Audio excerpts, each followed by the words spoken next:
কেমন হয় যদি আমাদের দুনিয়ার মতো আরো অনেকগুলো দুনিয়া থাকে আর এমন একটা দরজা থাকে যেটা দিয়ে আপনি চাইলেই যে কোনো দুনিয়া থেকে ঘুরে আসতে পারবেন। থাক, আর কষ্ট করে চিন্তা করতে হবে না। আজকে আপনাদের ঠিক এমনই একটা গল্প শোনাচ্ছি যেটা দেখে আপনাদের কল্পনার শক্তি আরো বৃদ্ধি পাবে। তো চলুন আর দেরি না করে সরাসরি গল্পে চলে যাই।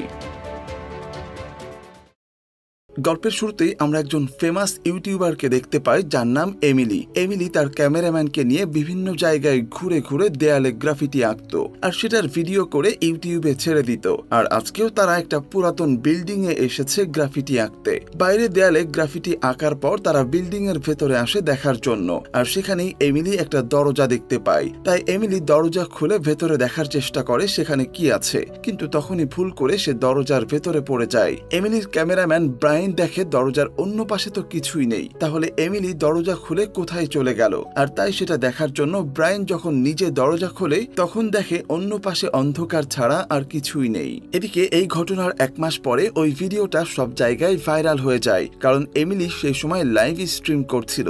আর এই ভিডিও নিয়ে দুইজন বান্ধবী স্যাম আর অ্যাশ নিজেদের মধ্যে ভিডিও কলে কথা বলছিল। স্যাম বলছিল নিশ্চয়ই এই ভিডিওটা কোনো প্রাঙ্ক, কিন্তু অ্যাশ তখন বলে গত 1 মাস ধরে এই ভিডিও করার পরেই এমিলি গায়েব হয়ে গেছে, তার আর কোনো খোঁজ পাওয়া যাচ্ছে না। আর তাই যদি এটা একটা প্রাঙ্ক হতো তাহলে এমিলি কেন তার এত ভালো একটা ইউটিউব চ্যানেল ছেড়ে দেবে। আর তাই তখন অ্যাশ স্যামকে আইডিয়া দেয়, আমরা দুজনেই তো ডকুমেন্টারি ডিরেক্টর, তাহলে চলো আমরা দুজনে মিলে এমিলির এই ঘটনাকে নিয়ে একটা ডকুমেন্টারি তৈরি করি। আর তাছাড়াও তাদের আগের ডকুমেন্টারিটা এত ভালো মার্কেট পায়নি, আর তাই এই টপিকটা এখন ভাইরাল হওয়ার কারণে তারা এটা থেকে লাভ করতে পারবে। আর তাই দেরি না করে দুজনে দ্রুত অনলাইন থেকে এমিলির অ্যাড্রেস বের করে নেয় আর সোজা এমিলির বাড়িতে চলে আসে। কিন্তু সেখানে আসার পর দেখা যায় গত 1 মাস ধরেই এমিলির বাসাও বন্ধ পড়ে আছে। এটা দেখে তারা বুঝতে পারে নিশ্চয়ই এটা কোনো প্রাঙ্ক না। তাই এবার তারা এমিলির ক্যামেরাম্যান ব্রায়ানের ঘরের অ্যাড্রেস বের করে আর সেখানে চলে আসে। ব্রায়ানের বাড়িতে আসার পর তারা জানতে পারে ওই ঘটনার পর থেকে ব্রায়ান আর বাড়ির বাইরে বেরোয়নি। স্যাম আর অ্যাশ এই ঘটনার ব্যাপারে জিজ্ঞেস করার পর ব্রায়ান এক এক করে সবকিছু বলতে শুরু করে যে এই 1 মাসে সে কি কি বুঝেছে। ব্রায়ান বলতে শুরু করে, আমি এই মাসে রিসার্চ করে যতটুকু জানতে পেরেছি তাতে আমার মনে হয় নিশ্চয়ই এই দরজাটা কোনো প্রাচীন সভ্যতা বানিয়েছিল, আর এই দরজার মাধ্যমে মাল্টিপল ইউনিভার্সে যাওয়ার রাস্তা খুলে যায়। কিন্তু এমিলি এমন একটা ইউনিভার্সে পৌঁছে গিয়েছিল যেটা অনেক ভয়ানক ছিল, আর এজন্য সে আর ফিরে আসতে পারেনি। কিন্তু ব্রায়ানের এই সব কথা শুনে স্যাম আর অ্যাশ বিশ্বাস করতে পারছিল না, কারণ তারা মাল্টিপল ভার্সের থিওরিতে বিশ্বাস করে না। আর তখন ব্রায়ান তাদের একটা এক্সাম্পল দেয়। সে বলে, মনে করো আমাদের বর্তমান পৃথিবীতে নিউক্লিয়ার ওয়েস্ট সব থেকে বিপজ্জনক জিনিস, আর তাই সেগুলোকে যখন মাটির নিচে রাখা হয় সেখানে এমন কিছু ড্রয়িং বা আকৃতির স্ট্রাকচার করা হয় যাতে সেগুলো দেখে বোঝা যায় এই জিনিসগুলো বিপজ্জনক, যেন এখান থেকে 1000 বছর পরের মানব সভ্যতা কখনো যদি এই জিনিসগুলোকে মাটির নিচে খুঁজে পায় তাহলে তারা বুঝতে পারবে এগুলো বিপজ্জনক। আর এই লজিকে ব্রায়ান বলে, তাই আমার কাছে মনে হয় প্রাচীন যে সভ্যতা এই দরজা বানিয়েছিল তারা ইচ্ছা করেই দরজার এমন ডিজাইন আর কালার রেখেছিল যাতে এটা দেখে বিপজ্জনক মনে হয়। ব্রায়ানের কথা শোনার পর স্যাম আর অ্যাশ এখান থেকে বের হওয়ার সময় নিজেদের মধ্যে কথা বলতে থাকে। তাদের মনে হচ্ছে ওই ঘটনা ব্রায়ানের উপর মানসিক চাপ সৃষ্টি করেছে, আর যার কারণে সে এমন উল্টাপাল্টা কথা বলছে। ব্রায়ানের এত নিষেধ করার পরেও অ্যাশ আর স্যাম ওই দরজাটা পুরাতন বাড়ি থেকে উঠিয়ে নিজেদের অ্যাপার্টমেন্টে নিয়ে আসে। আর তারা একই সাথে সেখানে একটা ক্যামেরা সেট করেছিল যাতে করে যা কিছুই ঘটুক না কেন তারা এটা ডকুমেন্টারি তৈরি করতে পারে। প্রথমে তারা দরজাটা চারপাশ থেকে ভালোভাবে দেখে নেয়, তারপর স্যাম দরজাটা খোলে। দরজাটা খুলতেই স্যাম দেখতে পায় অন্য পাশেও স্যাম দাঁড়িয়ে আছে। এটা দেখে সে মনে করে এটা হয়তো কোনো একটা আয়না, কিন্তু অবাক করা ব্যাপার হলো যখন সে নিজের আঙ্গুল দিয়ে আয়নাটা ছোঁয়ার চেষ্টা করে তখন অন্য পাশ থেকেও একটা আঙ্গুল তার হাতের সাথে স্পর্শ করে। তার মানে আসলে এটা কোনো আয়না ছিল না, স্যামের সাথে একটা ক্যামেরা ছিল আর সেটাতে সবকিছু রেকর্ড হচ্ছিল। তখন স্যাম অ্যাশকে বলে এটা কোনো আয়না না। যখন সে অ্যাশকে এটা বলছিল ঠিক তখনই দরজার অন্য পাশে থাকা স্যামের পেছন থেকে তার মা উকি দেয়। এটা দেখে তারা দুজনেই ভয়ে দরজা বন্ধ করে দেয়, কারণ স্যামের মা 1 বছর আগে একটা অ্যাক্সিডেন্টে মারা গেছে, আর তাই তার পক্ষে কোনোভাবেই ফিরে আসা সম্ভব না। এই ঘটনার পর তারা দুজনেই ব্রায়ানের কথা বিশ্বাস করতে বাধ্য হয় যে মাল্টিভার্স সত্যি আছে, আর এই দরজাটাই তাদেরকে বিভিন্ন ইউনিভার্সে নিয়ে যেতে পারে। স্যাম এবার এমন একটা ইউনিভার্সের দরজা খুলেছিল যেখানে তার মা এখনো মারা যায়নি। দুজনেই অনেক ভয় পেয়ে গিয়েছিল, কিন্তু তারপরেও অ্যাশ বলে আমাদের উচিত এই দরজাটাকে আরো পরীক্ষা করা, কারণ এর মাধ্যমে আমরা একটা ওয়ার্ল্ড ক্লাস ডকুমেন্টারি বানাতে পারবো। অ্যাশ আরো বলে আমরা এই দরজার মাধ্যমে বিভিন্ন ইউনিভার্সে যাব আর সেখানকার পরিবেশ রেকর্ড করে আনবো। হয়তো প্রত্যেকটা দুনিয়া আমাদের পৃথিবী থেকে ভিন্ন ভিন্ন হবে। তুমি ভাবতে পারছো এমন একটা সুযোগ হয়তো পৃথিবীর আর কেউ পাবে না। কিন্তু স্যাম তখন বলে যদি কোনো ইউনিভার্স বিপজ্জনক হয়, যেমনটা এমিলির ক্ষেত্রে হয়েছে, তখন কি হবে? অ্যাশ বলে ঠিক আছে, সেটার জন্য আমরা আগে থেকেই সাবধান থাকবো। প্রথমেই আমরা কোনো ইউনিভার্সে প্রবেশ করার আগে সেটা চেক করে নেব। আর তাই প্ল্যান করার পর এবার তারা দরজাটা আবারও খোলে, কিন্তু এবার তারা নিজেরা প্রবেশ করার আগে ভিতরে একটা খেলা গাড়িতে করে ক্যামেরা লাগিয়ে সেটাকে পাঠায়। ক্যামেরায় রেকর্ড হওয়া ভিডিও দেখে সবকিছু নরমালি মনে হচ্ছিল, তাই অ্যাশ আর স্যাম দুজনেই এই নতুন ইউনিভার্সে প্রবেশ করে। কিন্তু ভেতরে আসার পর তারা দেখে চারপাশের পরিবেশ অনেক শান্ত, আর দেখে মনে হচ্ছিল এটা কোনো বাচ্চাদের কিন্ডারগার্টেন। আর তাই তারা দুজনেই ভেতরে এসে নিজেদের মন মতো ঘোরাফেরা করে খেলতে শুরু করে। সেখানে এক অদ্ভুত ভাষায় কিছু একটা লেখা ছিল। তারা দেখে বুঝতে পারে এই দুনিয়ার ভাষা আলাদা। কিন্তু খেলতে খেলতে যখন তারা একটা পান্ডার পুতুল দেখতে পায়, সেটার কাছে আসতেই হঠাৎ করে সেটা চোখ মেলে দাঁড়িয়ে পড়ে, আর তার পেছন থেকে অদ্ভুত রকমের অনেকগুলো হাত বের হয়ে আসে। এটা দেখে অ্যাশ আর স্যাম বুঝতে পারে এখানে এখনো পর্যন্ত কোনো মানুষ তারা কেন দেখতে পায়নি, কারণ আসলে এই দুনিয়াতে কোনো মানুষ ছিল না। এদিকে পান্ডাটাও তার সামনে অদ্ভুত দুটো প্রাণী দেখে তাদেরকে তাড়া করতে শুরু করে। অ্যাশ আর স্যাম কোনোভাবে নিজেদের প্রাণ বাঁচিয়ে দরজার পাশে আসে আর দরজা বন্ধ করে দেয়। এই ঘটনার পর তারা দুজনেই ঠিক করে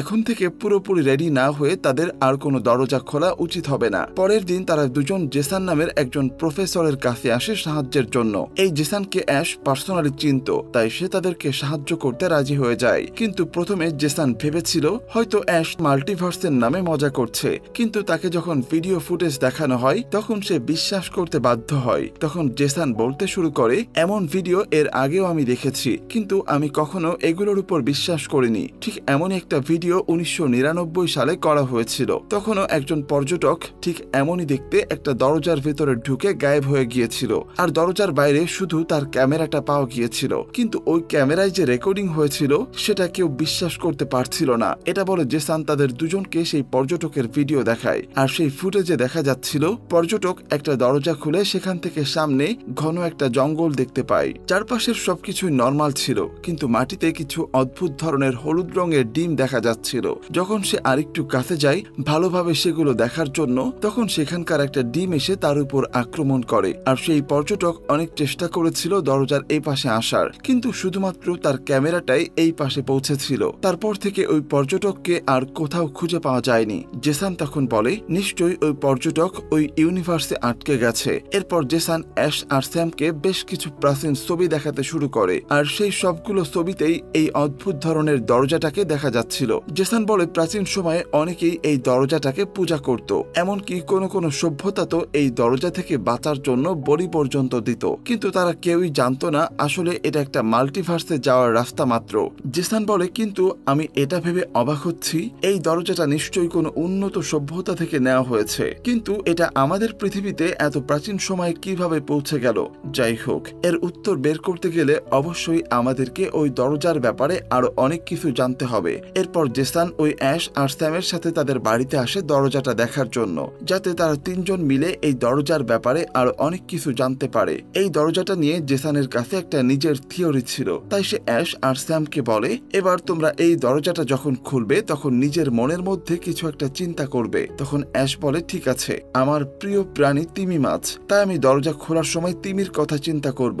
আর তাই এবার জেসানের থিওরিটা টেস্ট করার জন্য তারা দরজা খোলার সময় তিমি মাছের কথা চিন্তা করতে করতে দরজাটা খোলে। দরজাটা খুলতেই তাদের চোখের সামনে একটা বিশাল পিরামিড দেখতে পায়, কিন্তু কিছুক্ষণ আশেপাশে দেখার পর হঠাৎ করে তারা খেয়াল করে পিরামিডের পেছন থেকে আকাশে বিশাল একটা তিমিকে উড়তে দেখা যাচ্ছে। তার মানে এই ইউনিভার্সে তিমি বাতাসে উড়তে পারে। এরপর তারা আর দেরি না করে আবারও নিজেদের ইউনিভার্সে ফিরে আসে, আর তিনজনে বেশ খুশি ছিল, কারণ জেসানের থিওরিটা আসলেই সত্যি।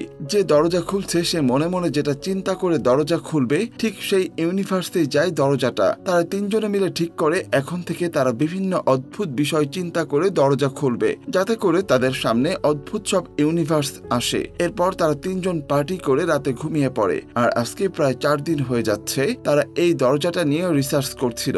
রাতে যখন সবাই ঘুমাচ্ছিল ঠিক তখনই দরজাটা একা একাই খুলে যায় আর দরজা বন্ধ হওয়ার শব্দে তাদের ঘুম ভেঙে যায়। অ্যাশ দাবি করে সে কোনো একজন মানুষকে ভেতরে ঢুকতে দেখেছে, তাই তারা তখন তিনজন মিলে পুরো বাড়ি খুঁজতে শুরু করে আর কিছুক্ষণ পর তারা সেই মানুষটাকে খুঁজে পায়, কিন্তু তাকে দেখে তিনজনই অবাক হয়ে যায়, কারণ এটা তো আর কেউ না, এমিলি। আর প্রায় 1 মাস পর সে এখন অন্য ইউনিভার্স থেকে জীবিত ফিরে এসেছে। এমিলি প্রচন্ড ভয়ে একা একাই কাঁদছিল আর বাকিদের কাছে গিয়ে জিজ্ঞাসা করার পর যখন সে জানতে পারে সে তার নিজের ইউনিভার্সে ফিরে এসেছে, অ্যাশ আর স্যাম তাকে সাহস দিয়ে শান্ত করে আর বলে আমরা ব্রায়ানকেও ফোন করে দিয়েছি, সে খুব দ্রুতই চলে আসবে তোমাকে এখান থেকে নিয়ে যেতে। এমিলি তখন বলতে শুরু করে 1 মাস আগে আমি একটা ডার্ক ইউনিভার্সে ফেসে গিয়েছিলাম আর সেখানে আমি একটা এমন চার্চে বন্দী ছিলাম যেটার বাইরে অনেক বিশাল বিশাল ক্রিয়েচার ছিল, আমি ভয়ে সেখান থেকে বের হতে পারছিলাম না। অবশেষে আজকে আমার সামনে হঠাৎ করে একটা দরজা খুলে যায় আর সেখান থেকে বের হতেই আমি আবারও আমাদের ইউনিভার্সে ফিরে এসেছি। ঠিক তখনই স্যামদের বাড়ির সামনে ব্রায়ান চলে আসে। অ্যাশ তাকে নিচ থেকে এগিয়ে আনতে চায়। ব্রায়ান অনেক খুশি ছিল এটা ভেবে যে এমিলি অবশেষে ফিরে এসেছে, কিন্তু এখানে একটা বিশাল টুইস্ট আছে। ব্রায়ান যখনই বাসার ভেতরে ঢোকে এমিলি তাকে দেখে বলে এটা তো ব্রায়ান না, আর তখনই সেই লোকটা যে এতক্ষণ পর্যন্ত সবাইকে নিজের নাম ব্রায়ান বলছিল সে পকেট থেকে একটা ইলেকট্রিক শকার বের করে আর সবাইকে শক দিয়ে সেখানে অজ্ঞান করে দেয়। আসলে এই লোকটা ব্রায়ানের পরিচয় নিয়ে এতদিন এখানে ছিল।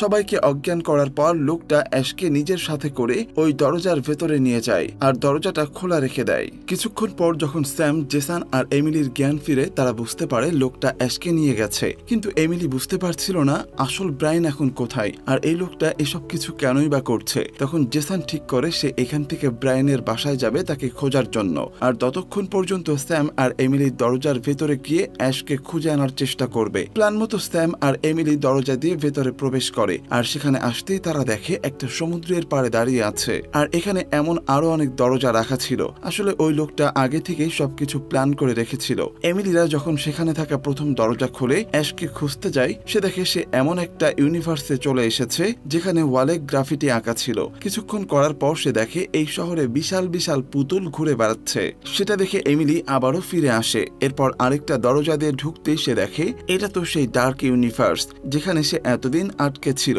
বাইরে বিশাল বিশাল ছায়া দেখতে পেয়ে ভয়ে এমিলি আর স্যাম আবারও সেই বিচে ফিরে আসে। তারা দুজনে বুঝতেই পারছিল না লোকটা অ্যাশকে কোথায় নিয়ে গেছে, আর এতগুলো মাল্টিভার্সের ভেতরে লোকটা অ্যাশকে যে কোনো জায়গাতেই নিয়ে যেতে পারে। অন্যদিকে তখন জেসন ব্রায়ানের বাড়িতে পৌঁছে গিয়েছিল। ব্রায়ানের রুমে ঢুকতেই জেসন সেখানে একটা ল্যাপটপ দেখতে পায় আর সেই ল্যাপটপে সে বেশ কিছু ভিডিও দেখে। ভিডিওগুলো আসলে ওই লোকটার ছিল। এগুলো দেখে জেসন বুঝতে পারে আসলে ওই লোকটা এই ইউনিভার্সের ছিলই না, আসলে সেও এই দরজা দিয়েই জেসনদের ইউনিভার্সে এসে পৌঁছেছিল। লোকটা যখন ওই দরজা খুঁজে পায় তার ইউনিভার্সে যখন বারবার দরজা খোলার পর সে ইউনিভার্সে পৌঁছে যাচ্ছিল যেগুলোর মধ্যে অনেকগুলো ছিল বিপজ্জনক, কিন্তু বারবার নিজেকে বিপদে না ফেলে সে এই দরজার ব্যাপারে আরো জানতে চাচ্ছিল। এজন্য সে ঠিক করে নিজেকে বিপদে না ফেলে সে বাকি লোকদের দিয়ে দরজাটা টেস্ট করাবে যাতে এরপর বেছে বেছে সে নিরাপদ ইউনিভার্স গুলোতে যেতে পারে। এজন্যই সে ইউনিভার্সে এসে লোকটা ওই দরজাটাকে পুরাতন বিল্ডিং এর মধ্যে রেখে দিয়েছিল যাতে এর উপর কারো নজর পড়ে, আর এমিলি ছিল তার প্রথম শিকার। কিন্তু ব্রায়ান যখন এমিলির এমন অবস্থা দেখে আর সেখান থেকে পালানোর চেষ্টা করে তখন লোকটা দৌড়ে গিয়ে ব্রায়ানকেও ধরে ফেলে আর সে ব্রায়ানের পরিচয় নিয়ে এখানে থাকতে শুরু করে। ঠিক 1 মাস পরে স্যাম আর অ্যাশ ব্রায়ানের বাড়িতে এসে পৌঁছালে লোকটা তাদের কাছে নিজেকে ব্রায়ান বলেই পরিচয় দেয়।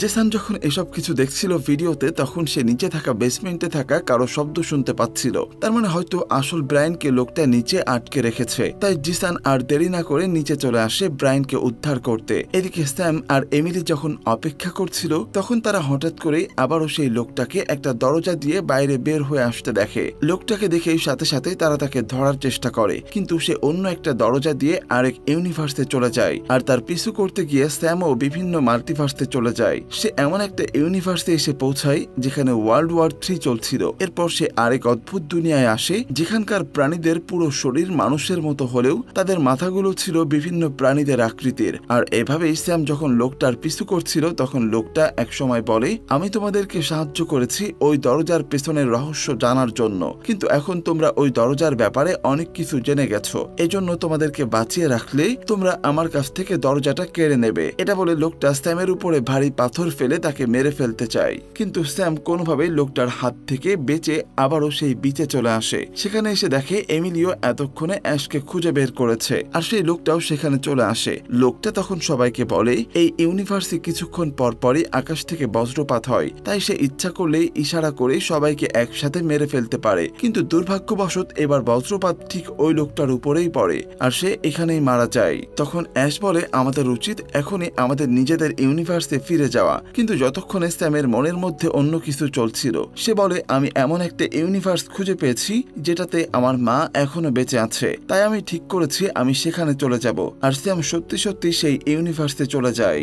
এরপর আমরা প্রায় 7 মাস পরের দৃশ্য দেখতে পাই। অ্যাশ এখন তাদের সম্পূর্ণ ডকুমেন্টারিটা সম্পূর্ণ করে ফেলেছে, আর ডকুমেন্টারি শেষে এসে জানায় এখন তারা ওই দরজাটাকে ধ্বংস করে দিচ্ছে, যাতে করে তাদের ইউনিভার্সে কোনো ধরনের অপ্রত্যাশিত বিপদ চলে না আসে। একদম শেষে অ্যাশ বলে আমি জানি সবাই আমাদের এই ডকুমেন্টারিটাকে বিশ্বাস করবে না, কিন্তু আমার তাতে কিছুই যায় আসে না। সেই সবগুলো মাল্টিভার্স ঠিক ততটুকুই সত্যি যতটা আমাদের এই ইউনিভার্স সত্য। এরপর আমরা দেখতে পাই এখন অ্যাশ, এমিলি, জেসন আর ব্রাইন চারজনই বন্ধু হয়ে গেছে, আর এই পুরো পৃথিবীর মধ্যে তারা চারজনই মাল্টিভার্সের ব্যাপারে জানতো। এখানেই গল্পটা শেষ হয়ে যায়। এই মুভিটার বাজেট অনেক কম থাকার পরেও এর ইউনিক কনসেপ্টের কারণে গল্পটা আমার কাছে অনেক ভালো লেগেছে। তো বন্ধুরা, আপনাদের কাছে কেমন লাগলো গল্পটা কমেন্ট করে জানাতে একদমই ভুলবেন না। আজকের মতো এখানেই বিদায় নিচ্ছি, দেখা হচ্ছে নতুন কোনো গল্পে। সে পর্যন্ত সবাই ভালো থাকবেন, সুস্থ থাকবেন, আর সিনে গল্পের সাথেই থাকবেন এই আশা ব্যক্ত করে এখানেই শেষ করছি। আল্লাহ হাফেজ।